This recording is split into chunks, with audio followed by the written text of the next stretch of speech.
Get ready for the dictation on the count of 3, 2, 1, start.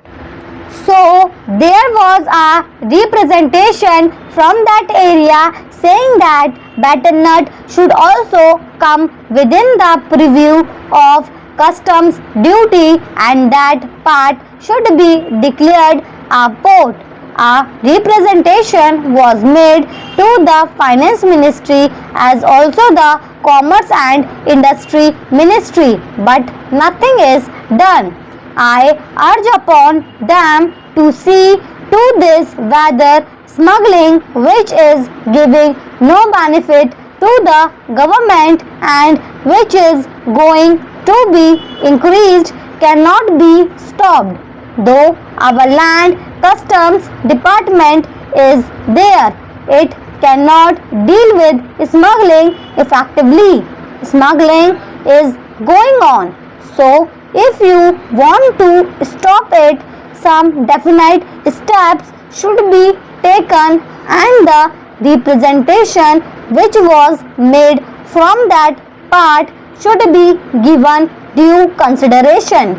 Now, some other friend also touched upon rural economy and cottage and village industries. One thing we must do, that is, we must remove the disparity between the town and the village. If we are to remove it, what should be done? We should develop small industries, village industries and cottage industries. How can they be developed?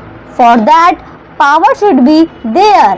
Now, my honorable friend was saying that out of 6 lakhs of villages, only 19,000 villages have been electrified.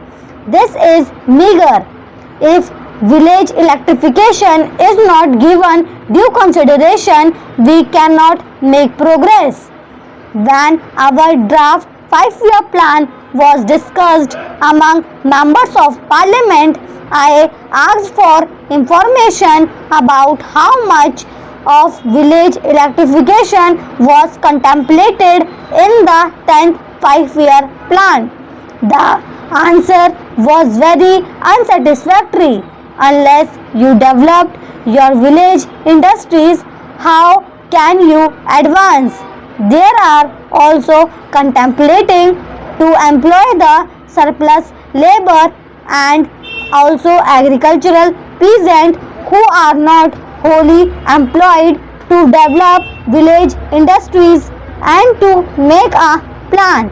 But unless power is supplied, unless you have a good scheme of rural electrification, how can village industries be developed in these modern days?